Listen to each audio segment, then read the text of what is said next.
Let's start our next session. It's in FinTech, the growing role of data science. Our speaker is Neetha Jayanth, Senior Manager from PayPal.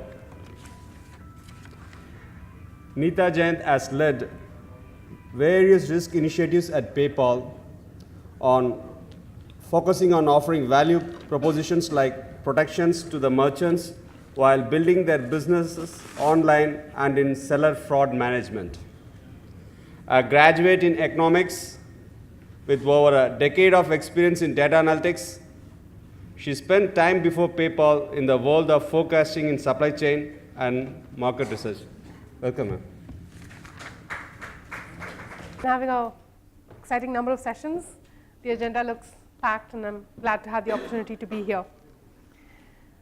A few years ago, and I won't mention exactly how many, while I was on a college excursion, and that's why I'm not telling you how many years ago, my friend and I were in Hyderabad, the Charminar shopping market. You get lots of beautiful bangles there. She went to the first shop and bought a dozen bangles. At that time, it cost her about 12 to 15 rupees. And she did a lot of negotiation to get it to that 12 to 15 rupees.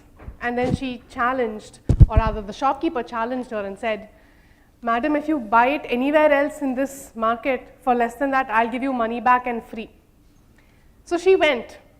Some 5 to 8 shops further down, she found some guy who was willing to sell it to her for 10 bucks, came back to the first shop, took her money back, got 2 dozen bangles, and went away happily. Earlier this year, when I was trying to buy some electronics, everyone advised me that, go during Pongal, go during New Year, you'll get sale, discount, etc., etc. So I'd gone, and I could see the same thing happening. But this time, after listening to the sales pitch, what people were doing was fishing out their mobile and saying, "What's the price online?" And that is the way that FinTech has changed our lives day in and day out. Over the next 45 minutes or so, I'll walk you through what challenges we have and how data science helps us. Because at the end of the day, today, money is changing.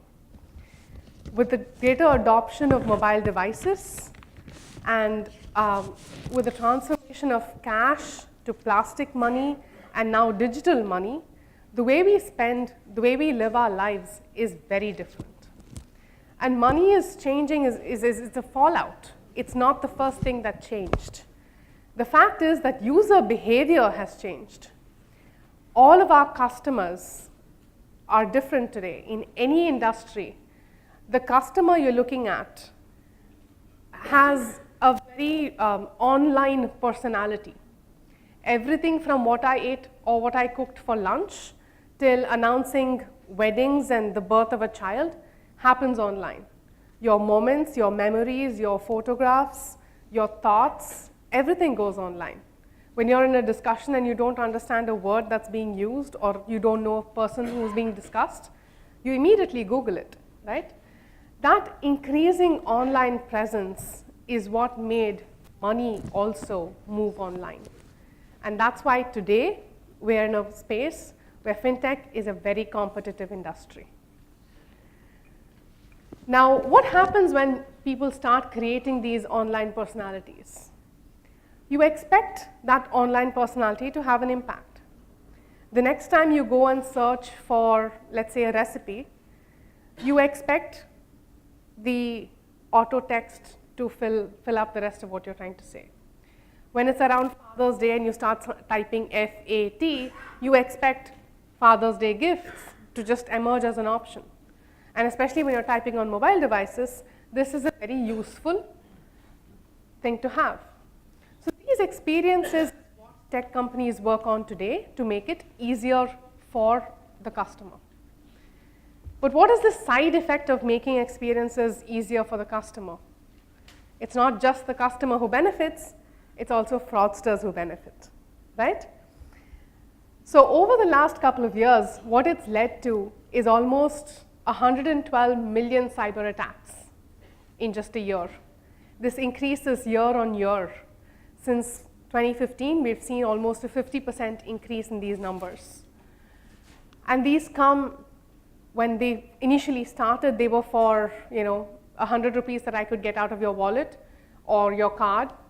But today it's not just for that 100 rupees. It's grown. Yes, of course, it's grown to 10,000 and 50,000 and 100,000.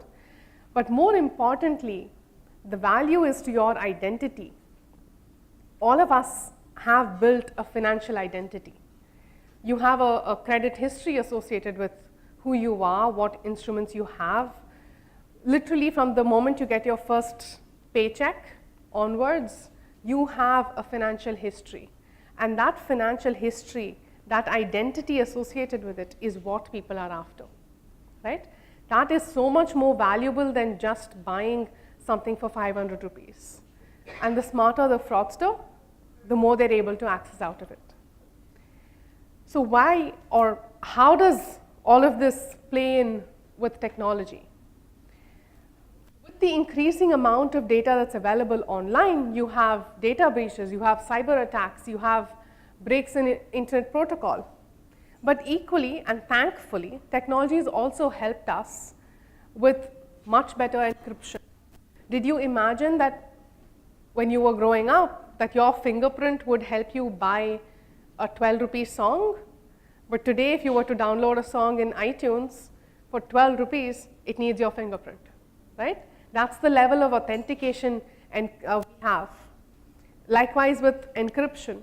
How do data companies store your credit card information? All of that encryption authentication helps us. Equally, the fact that these technology partners, giants, whether in the financial world or in the likes of Apple and Google, the fact that there is some willingness to share data, to identify fraudsters, blacklist certain IP addresses, etc., helps us manage fraud. But if you have all of this technology, why do you need data science? Because there's so much more. What you can achieve with partnership is basically mitigating some fraud. But when you want to get competitive, when you want to succeed as a financial service company, what you need to be able to do is to take decisions at the snap of a finger, because you're not going to wait for 5 minutes to buy one product on Amazon, are you? So that, as fast as that, a decision has to be taken to know who you are, what you want, why you want it, when, where, and all of these questions have to be answered as fast as possible. And that is where data science plays a very pivotal role. And the advantage that fintech has is the amount of data it can collect. At the end of the day, fintech spans across all industries. Whether you're trying to buy a holiday package or a refrigerator or a very simple t-shirt online, whatever it is, across all industries, it understands and knows your preferences. You have financial information. You know who the buyer is, you equally know who the seller is. What is his history? What is the number of sales that they do? What do they normally sell? That collective amount of data from all parties is what makes fintech uniquely placed to leverage data science better. So if you look at the applications for data science in fintech, and this might actually extend to not just this industry but across industries, basically we try to understand behavior. We try to understand who our customers are, what do they want, how are they growing with you, or are they churning away? If they're churning away, then how can you stop it from happening? But more importantly, once you know who they are, you can detect the good from the bad, and that's where fraud management plays a critical role. Once you've determined who your good people are, then you start growing your business with them. You engage in better marketing, you engage in better customer service. How many people like calling up a call center and then having to press 1 for English and 2 for what problem you have and 3 for the next choice? We don't like it, right? If I could predict that the next time you called up, if I could say, oh, I know this person wants English. I know this person wants, this kind of preferences, or if I'm able to even better predict that you're close to having to renew your service, and that's what you're probably calling for, wouldn't it be better? And that kind of customer service is something you can use or you can explore only with the help of AI, ML, and data science. Last but not least is product offerings. Take a simple example of when you call up for a Tata Sky or a Sun DTH. If I know which part of India you're calling from, I can accordingly tell you whether you should have a south-based package or a north-based package, right? What type of TV channel should you have? Even such simple product offerings can leverage data. And then when you increase the complexity to doing things like credit offerings, who do I pick and choose? How much credit do I give them? It's much, much more intuitive to use data science. At the end of the day, all of these have a bottom line impact. They help you in growing revenue. For the rest of this session, I'll try and focus a little bit more on fraud management, which is where I come from. So let's first understand a little bit about fraud, right? There's been a lot of research, and research indicates that there's almost $25 billion worth of losses because of fraud. That's just the number of transactions that go bad and people losing money because of fraud. Yes, as a buyer, they might get paid back by their credit card company or by whoever else, but at the end of the day, someone is bearing that loss, right? But for a merchant, it's much, much more. If I have shipped out an iPhone to a fraudster, do you think the person's going to come back and buy accessories with me? No. I've sent an item to a person, yes, but I'm not making money out of that because it's a fraudulent transaction. I'm not gaining a customer out of that. It's overall a revenue loss to me as a merchant. Even worse, if I start taking preventive measures, those preventive measures might deter customers from coming back. If you've had a bad experience, either because your card was stolen or because you tried to make a transaction with this one seller on Amazon or Flipkart and they didn't send you the right item, how many people go back and buy? It's definitely not from the same seller, sometimes not even from the same website, right? So the amount of loss in sales because of preventive actions being taken is also increasing. And that's where really data science has to help you, because you have to keep your false positives down. You have to be able to reject only the wrong people correctly. You can't afford to reject genuine businesses, genuine customers. So that's what the need of the hour is. But let's understand a little bit more about why you have so much fraud. Like I said earlier, there's a lot of sensitive personal data which has been made available online just by data breaches. Equally, the number of credit cards. The most famous things that have come in on the internet and the newspaper are companies like Target and Equifax, who have all gotten breached, and details of credit cards or customer history being made available online. What this leads to is that I can go and buy somebody else's credit card for as little as $5 to $10. It'll probably cost me more to go and apply for my own credit card and get it, but I can buy somebody else's for as little as that. And as you want to complicate that a little bit more, a simple credit card might cost you $5 to $10, but I can get a well-developed credit card. That means the person has good history, they've been paying their bills on time, they've never breached their limit, and that kind of a good credit card can be used a lot more, can be used to even call up the company and say, hey, I have this good credit card, I want one more, or I want an extension in my credit line, and all of that will be given to you because they think you're a genuine customer, and you can make full use of it.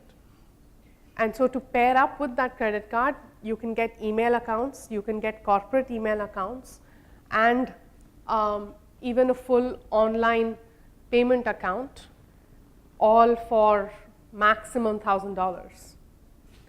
The moment you can use any of those accounts to even buy one item worth 5 times the cost, imagine the ROI for a fraudster, right? I spent $5, I got an iPhone out of it, I'm happy. So that's where we need to get better and better at managing fraud. Have a look at this. Just read the words on the slide. It talks about the latest technology, professionalism, trustworthiness. What do you think it is? Someone who can help you prevent fraud? Quite the opposite. This is an ad from hackers guaranteeing you access to data in the most ethical of manners. Now, if this is the level of people that you're competing with, then you have to get much better at managing it, right? So let me talk to you a little bit about the PayPal system and how we help to manage these kind of fraud attacks. PayPal has 3 key advantages. The first is a rich data with strong prediction capabilities.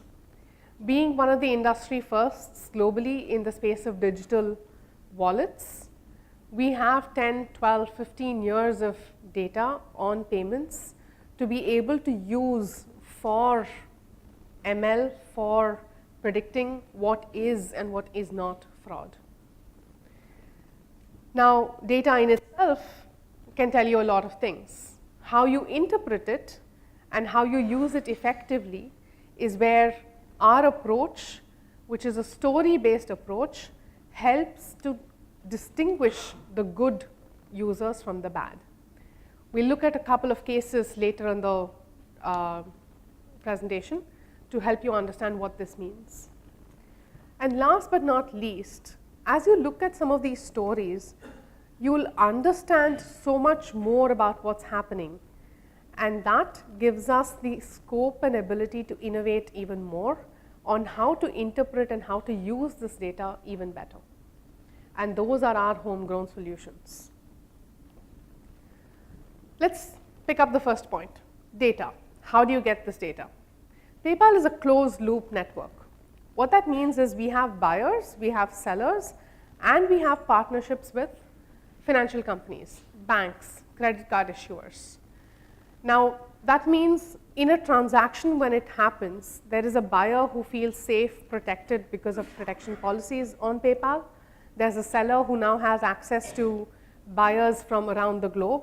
And so I understand both the buyer's history as well as the seller's history. What type of products does he sell? At what price range? What type of, where does this buyer reside? Is he ordering a gift for somebody else? Is he ordering something to his own house? All of those details, as well as third-party information from whatever financial instrument they're using.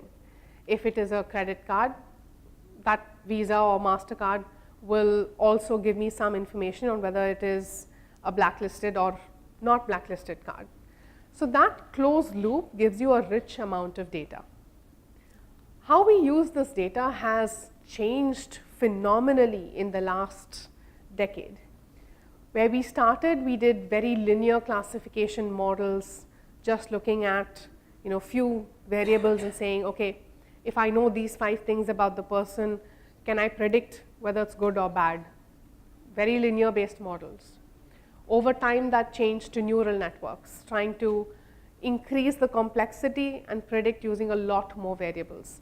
But still fundamentally same problem. How do I tell the red from the blue, assuming the red is the bad and the blue is the good?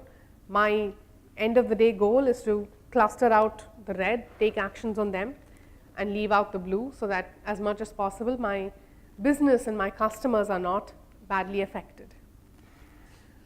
More recently, we've started exploring more on deep learning. Now, if I were to present you with a set of parameters and say 10 variables and say, hey, does this transaction look good to you or bad to you? You'll probably be able to look at all of those 10 and give me a decision saying, hey, this looks good, this looks bad. But for you as a human being to look at those 10 pieces of data, assimilate them, take a decision, and then log your decision back into the system so that it can go and take a action will take an unimaginable amount of time compared to what the user is waiting to see whether his transaction is successful or not successful. And that is where AI and ML come in. What deep learning helps us do is to simulate what would have been the human decision, work the same way that a brain works in order to try and take the same kind of decisions with the same kind of sensitivities. And today, we've not, as much as we explore deep learning, we've not completely migrated over there, and so those are still next steps. But the ensemble of models that we have between these three methodologies and being able to run them in parallel to take decisions fast is what helps us manage fraud. Looking more into detail in deep learning, because that's really where we are seeing the best results. In a very out of context way, deep learning can help me look at an image and decide whether it's a cat or a dog. And if I give it 10 images, it will pull out all the pictures of cats and leave out the rest, as an example. Now, how do I tailor make that to payments is the problem that we started out with. Once you have an algorithm that tells you what is a cat, you can apply that to any number of images no matter where you are, no matter what company you are, who you are, and it's simple enough.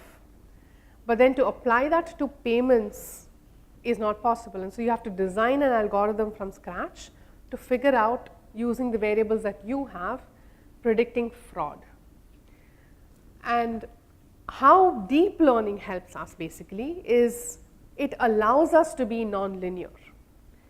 Just because one seller goes from selling $50 items to selling $100 items, it does not make him bad.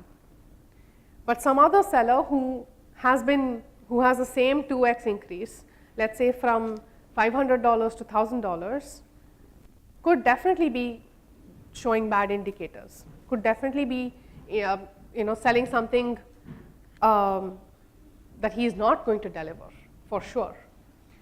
So how do you distinguish between these cases? It's a host of factors, it's a host of variables, and they're no longer linear. It's no longer a simple world of if you are making a transaction at 2 a.m., then you are bad. 5 years ago, that might have been the case. Today, that's certainly not the case. So that layer of complexity and nonlinear methodologies is what deep learning enables us to do. The second advantage that deep learning gives you is that it can give you or yield a result, a decision, even with partial data. There are always going to be people who choose to use, let's say, an incognito window. I will not get half my information if that's what they choose to do. Versus if you don't use an incognito window, I might get a lot more details on, have you been to this website before? What did you see the last time you were here? But I need to still take a decision. Just because they chose to do an incognito window, I can't stop doing fraud detection. And so deep learning helps to say, okay, out of the normal 500 variables I used to assess this model, I now have only 250 available. Let me use those 250 and still give a decision. It might, obviously, the more data you give it, the more accurate your decision is going to be, but at least it's not a non-decision, right? So those,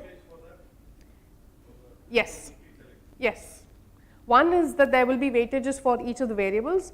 Two, the fact that some are absent and some critical one could be absent versus some non-critical one could be absent will also have its own weightage.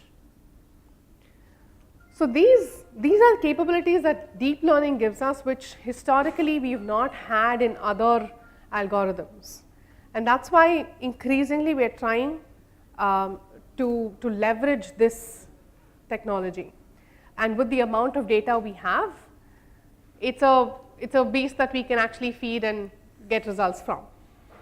So next steps for us is to try and expand this to other potential areas, to try and expand this in a world where you have more device authentication, and that shows promising results. It shows, you know, stuff that has to get done to prevent or bring down that $25 billion number that you saw. But let's look a little bit more in detail as to why this is helpful. Take this example. A person named Sam, very generic name, is a US resident, lives in New York, but a transaction comes at 2 a.m. New York time, and the transaction based on the IP address originates in Thailand. Does that look good or bad to you? So the most obvious answer is decline the transaction, lock down the account, because statistically it makes sense. But what are the good stories? He might be traveling. He might be a person who has parents in Thailand, and therefore they are using his account. It could be a person who's on a business trip. It could be a person who's in a job that requires him to, let's say, move to Thailand for 3 years. They're not. Sorry? It could be a VPN also. Exactly. It could be a VPN as well. So these are all indicators, these are all possible stories of why I should not decline that transaction. But when my data comes in and says, this is a customer with good history, never done bad transactions before, first time logging in from Thailand, 2 a.m., the tendency is to move this side, right?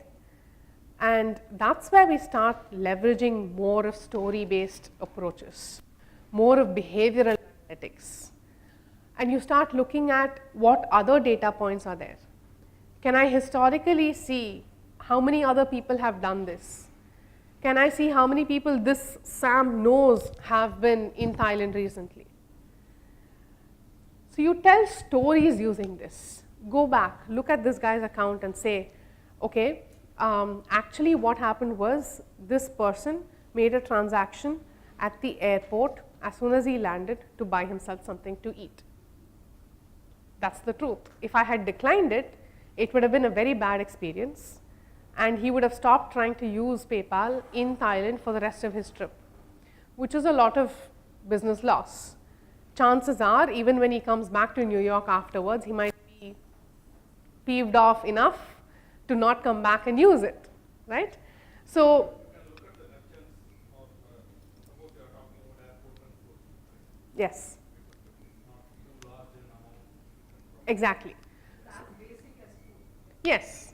So if you are able to get that level of information and incorporate that also into your decision, then you can get better and better at it.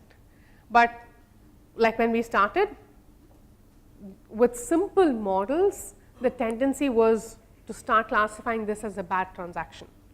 And statistically, it is true. A lot of, if you look at the number of fraud transactions that come with an Asia-based IP address for a US resident, it's amazing. Most of fraud comes from that combination. So it's difficult not to say it is not fraud. But being able to use all of this is how we do it. And so in the process of building a model is a lot more than just dumping data. It's looking at data, looking at bad stories, looking at good stories. Historically, there will be cases that you have declined where the customer then calls you and says, why did you do this? There will be cases where you've taken an action on a seller and the seller gets angry and says, what? I mean, I'm behaving well, I'm doing all this is fine, my business is growing, and you're coming and, taking an action on me. That's not fair. But using those stories, using those specific cases will allow you to understand post-mortem what went wrong. Why did your model take a bad decision, right? And being able to look at those stories and then start in the next version of a model, building that into your numbers is what makes a deep learning model much more sensitive. And that approach then allows us to first validate the stories, and given the amount of data we have, we are able to then train it on one data set, test it on another historical data set, and then start scaling it, and then start putting it out live. This makes us be better and better at distinguishing good and bad guys. Let's look at another brief example. We talked a little bit about location, but I mentioned only the IP address. Technically speaking, there is a lot more than IP address to tell me what locations are. Everything from your GPS to the time zone you have is indicative in some ways or means of location. So I took a set of US based or US registered accounts and looked at where do the transactions come from. They come from all over the world. And if you see, the ones from these few regions are definitely bad, like it's screaming to be declined. There are others where it's a mix. You still have some of the good, the greens and the blues, which are good transactions. So you have to, so this is based on people coming back and reporting to us that the transaction was wrong. So if your credit card was used, you will come back and complain that I didn't do this transaction. So this is post-mortem analysis. Sorry? Yeah, chargebacks. It's not even, it's historical data, but based on chargebacks that we receive. So I can definitely see the number of chargebacks in transactions that originated in a China geolocation is much higher. So it begs to be addressed. But within US or within UK, it's a little more mixed. This is where you expect legitimate users to also be, but you also find fraud, which tells you a couple of things, right?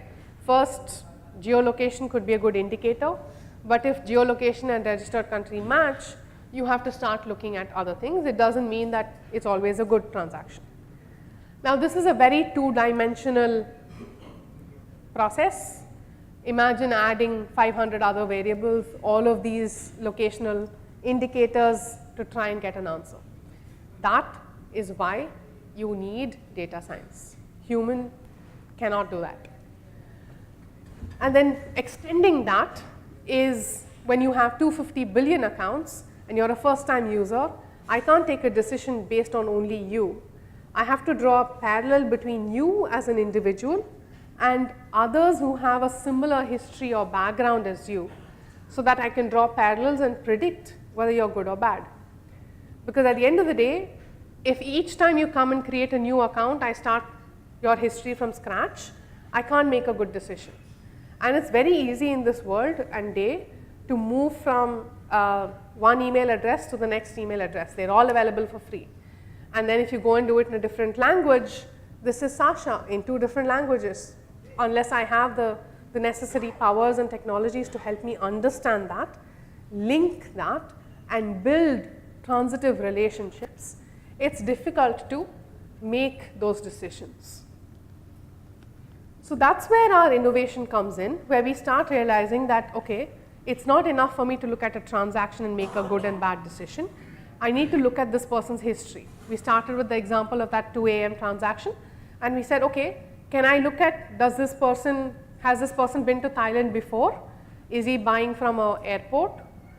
That becomes a better decision. Now, if I know that he has friends who are also in Thailand at the same time, or his wife's account is also being used in Thailand at the same time, I have an entity which I can look at and make a much more accurate decision, right? And that is the level of innovation that's required in this day and age to be able to take better and better decisions. I will close with 1.5 minutes. So there are multiple ways of doing it.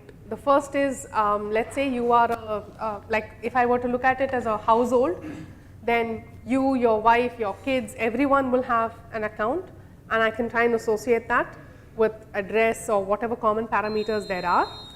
And with those common parameters, be able to decide that, okay, as you're taking a family holiday, It can also be business related, that you have certain suppliers or people that you sell to, and so as a entity, all three of them should have the similar growth or similar deterioration. So the moment, let's say, Kingfisher goes bankrupt, I know that Kingfisher Airlines going bankrupt, these are the people who normally supply food for them, these are the people who normally supply air hostesses for them, and so they will get impacted, right? That becomes an entity level decision. So I'm taking multiple accounts which are associated with each other, either by way of household ties or by way of business ties, or at the simplest level, even personal ties. I can have 2 Facebook accounts, and they might be commonly linked because they come from the same device. So I use that information to take a holistic decision. Okay, at PayPal, those transactions are happening and you continuously monitoring fraud and the level of data that's being shared in order to identify fraud within your organization. From where do you really start that? Transactions are happening. Yeah. And as a company who are on the digital ecosystem, you want to are you continuously monitoring fraud? Is it an ongoing process? Yes. And what are the levels of your management? Who are the people who will be, because when you were talking now about an entity, so So it a is lot of almost the this full is profiling of a person. It could be at the individual level, organization Yep. level, or a small company level, Yep. whatever. So what Most are the levels of this is your- automated. Okay. So transactions keep happening, and there is live monitoring which tells you transactions are being successful, not successful, how many chargebacks or things are being reported. So within your management, who are the people who are really looking at that profiling of data, so that you ensure protection? Or now we are on the this thing of even data The privacy that privacy is side. coming in. So So the thing then, is what that- levels are you planning? The data of which device you're coming from, which is private and secure to an individual, is not something that most people can access. Even in risk or fraud management as my team, I can't access that level of information.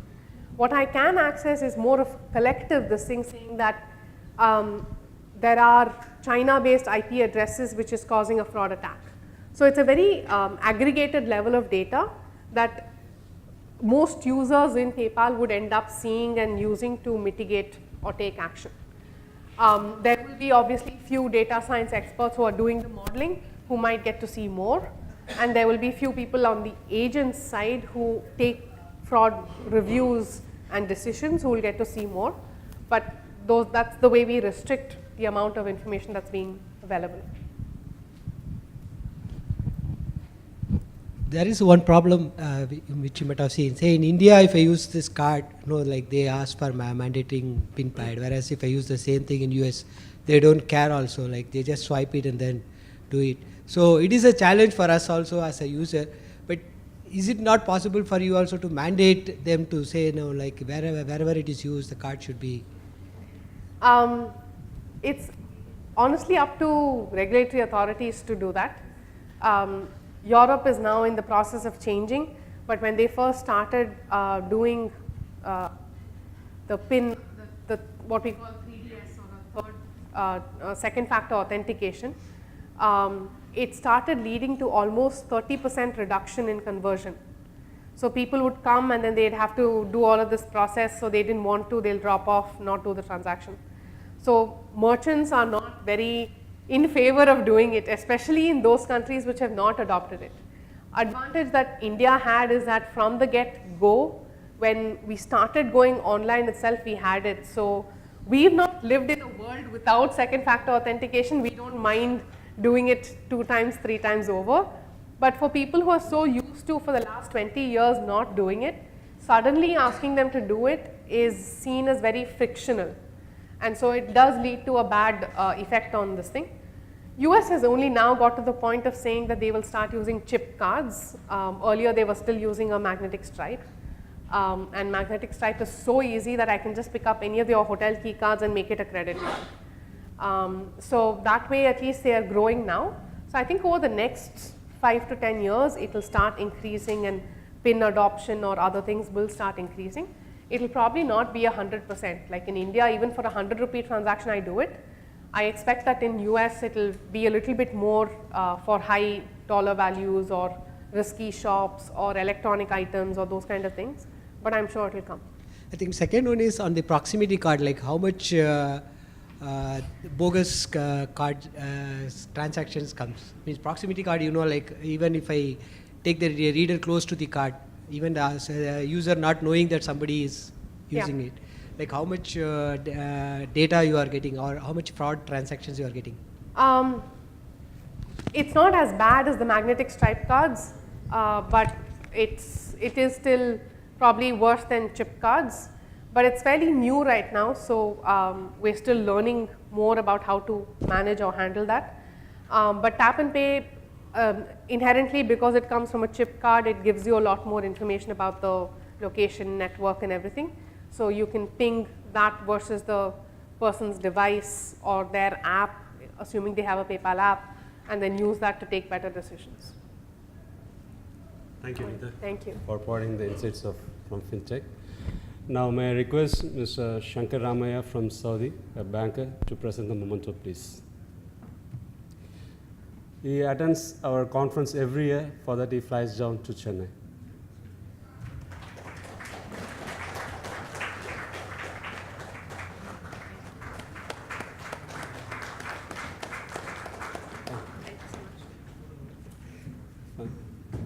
It's time to give the feedback. Please check your voting pads.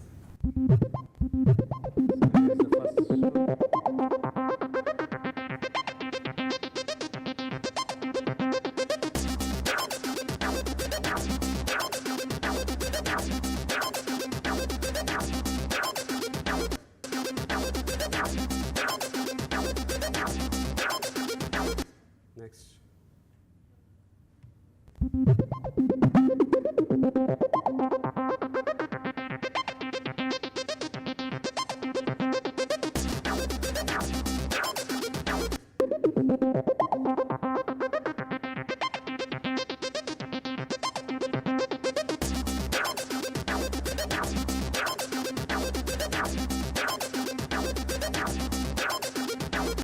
Thank you.